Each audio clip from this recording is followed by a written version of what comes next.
É assim que faz?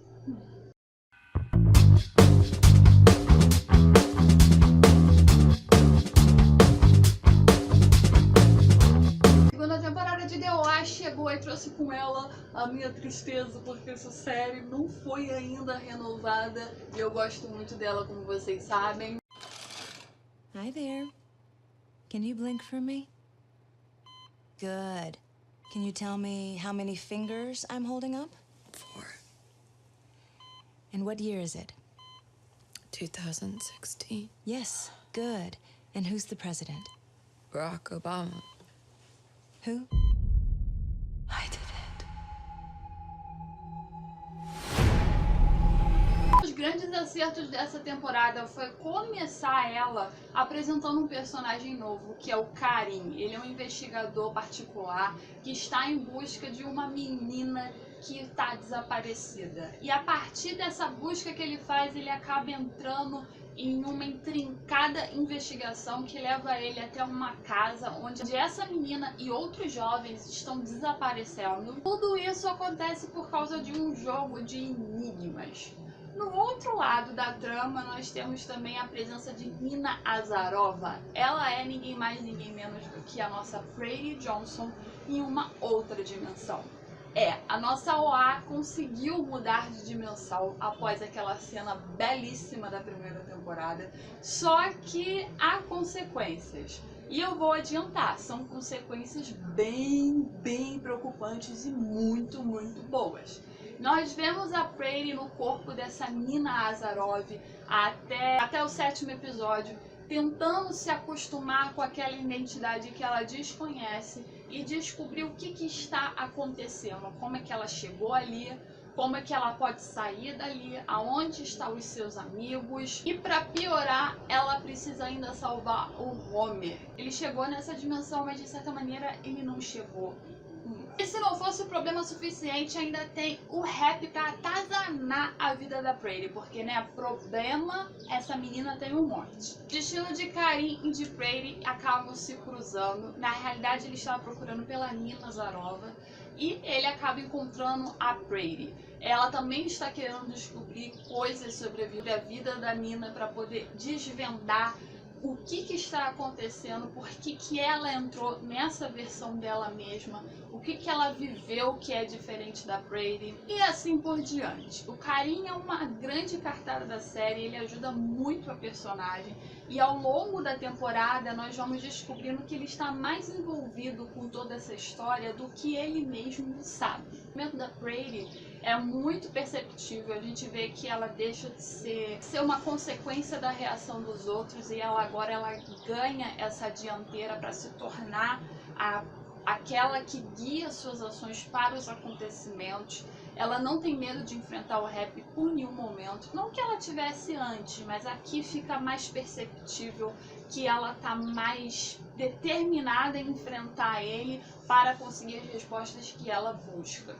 Uma das coisas que eu gosto muito da série, que também me deixa muito tensa, é a mitologia. Tem um grande desenvolvimento da mitologia da série, por mais confuso que seja, esse desenvolvimento acontece. Se eu não me engano, o episódio 4 é onde nós temos a apresentação de uma entidade que vai tornar esse misticismo e até mesmo essa mitologia um pouco mais pesquisável para nós, pessoas que não estamos no mundo da OA. Eu não vou entregar muitos pontos, porque eu acho que The Wire é uma série que você tem que assistir e vivenciar ela. Então, certas coisas que você vai assistindo nessa temporada, é legal você assistir e você receber aquela informação de primeira. Não que seja um grande spoiler para a temporada, mas eu acho que é um grande spoiler dentro da mitologia. Nós também temos o episódio que é da médium e engenheiro, se eu não me engano é o 6º episódio.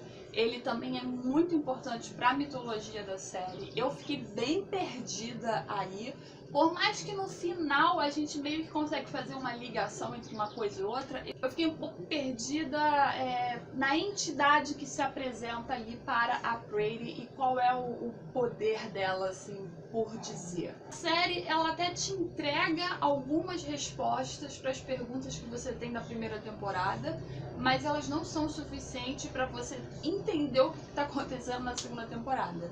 Por mais que você compreenda que ali é uma nova dimensão e que tem coisas acontecendo, existem outras dimensões, tem uma mitologia que é muito rica, muito complexa e que a gente não tem nem 1% de informação para poder conseguir se sentir um pouco mais seguro naquele universo para teorizar o que pode acontecer. Ao mesmo que isso seja uma artimanha da Brit e do Zal para poder tornar essa série sempre enigmática para o público e ele nunca saber o que esperar, eu também acho que para algumas pessoas pode se tornar cansativo você não conseguir ter as respostas que você tanto está buscando. Acaba que esse enigmático, que pode ser um ponto positivo para a trama, acaba se tornando também um tiro no pé se for usado de maneira exagerada e não der ao público pelo menos algumas respostas. Um outro ponto negativo também que me decepcionou muito foi a demora para o Homer conseguir se encontrar como Homer. Assim, era muito óbvio que a única pessoa que poderia ajudar ele nisso era a Brady e que ela tinha as respostas para isso, mas a gente realmente precisava de 8 episódios para isso acontecer. Tá, gente, eu entendi, ele é o grande amor da vida dela e blá blá blá, é alma gêmea, eles estão conectados no universo, no tempo, no espaço, no Star Trek, mas assim, precisava de 8 episódios? Não poderia ter dado pra ele, sabe, uma narrativa independente que nem deu pro Karim? Tá bom, teria que aumentar as tramas, mas eu acho que dava pra dar uma encaixadinha aí, sabe, e não tornar isso tão arrastado. Um outro ponto também que me decepcionou muito é o último episódio. Eu tava esperando muito dele, ainda mais porque o último episódio da primeira temporada é uma coisa que é uma obra de arte. Então eu tava esperando que esse último episódio também fosse ter esse impacto que o da primeira temporada teve na minha vida, mas não teve. Pelo contrário, eu achei ele muito, muito, muito chumbrega.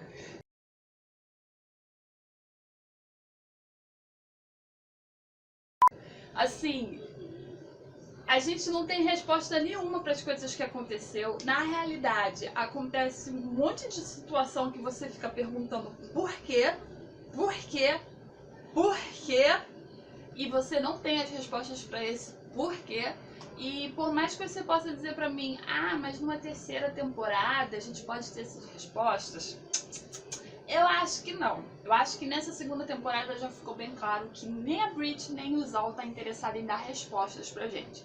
Eles estão interessados em criar uma mitologia complexa que faça você embarcar e ficar completamente perdido nesse universo e talvez acabar se tornando uma OA e fazer viagens em dimensões juntos com esses personagens. Só que assim, eu me enjoo com muita facilidade, então eu não sei se eu vou conseguir embarcar nessas dimensões como eles estão esperando que eu faça. Então eu preciso de algumas respostas. Para começo de papo, eu preciso muito saber o que o Karim tinha de tão especial pra casa tá chamando ele. Por que ele? Cara, o cara desde o início ele tá lá, passeia na casa, ele faz um monte de coisa, ele investiga, ele encontra a Nina, ele vê um povo maluco, ele entra naquela casa, tenta resolver as coisas, não acredita, dá umas merda lá e desaparece, daqui a pouco ele vai, encontra o cara fala, a casa quer você, ele vai na casa e a casa realmente quer ele. Por quê? O que o bichinho tem de tão especial, além daquele abdômen definido maravilhoso? Não sei. Não temos essa resposta. Outra pergunta que também nós ficamos sem resposta. Como é que o Happy descobriu uma maneira de deixar a Brady sem memória para poder levar ela para uma dimensão que ele teria controle sobre ela? Ele agora, além de viajar na dimensão de ser um bundão, ele tem também vidência? A gente já sabe que para poder fazer a viagem entre as dimensões, o corpo da pessoa precisa estar receptivo para isso. Tanto que a BB-8 era a única pessoa que poderia fazer esse contato na segunda dimensão com a Brady, porque todos os outros meninos estavam mortos. Tudo bem, até aí a gente entendeu, não é tão difícil de compreender. A questão é, se a BB-8 está viva nessa segunda dimensão, e nós sabemos que o Jesse não está vivo nessa segunda dimensão, e a Bucky está viva na segunda dimensão, o Quem foi para a terceira dimensão? O Steve, o French e a Bucky. Será que o Jesse está lá? Será que naquela cena do Karim, quando ele vê a Bucky, ele consegue levar a Bucky de volta para a segunda dimensão? Será que a BB-8 vai encontrar com o Karim e com a Bucky? Será que o Steve é o irmão da Prairie? Quem se importa com o French? Realmente. Última pergunta. Por que diabos a Prainina não fugiu do meio daquele círculo que tava fazendo uns movimentos doidos lá? Por que ela ficou parada que nem uma idiota com uma cara de... Foi só pra fazer aquela cena bonita dela flutuando, gente? Podia ter inventado uma outra coisa pra colocar ela flutuando. De qualquer maneira, a dimensão que eles chegaram eu achei legal. Assim, não é uma quebra de quarta parede, mas é quase uma quebra de quarta parede. Eu fiquei meio bugada quando rolou essa cena. Eu gostei, mas eu quero ver como é que eles vão trabalhar com isso, como é que eles vão introduzir essa realidade, que é muito perto da nossa realidade. A série não foi renovada ainda. A gente conhece a dona Netflix, né? A dona Netflix, ela nos decepciona muito, né? One Day at a Time foi cancelada, Sense8 foi cancelada e The OA também pode ser cancelada por menos. Então, eu queria ter as minhas respostas. Pelo jeito eu vou ter que marcar um café com a Brit para poder conseguir elas. E é só isso, gente. Se você gostou desse vídeo, deixa seu like, compartilhe com seus amigos. Um grande beijo e vamos ver algumas séries.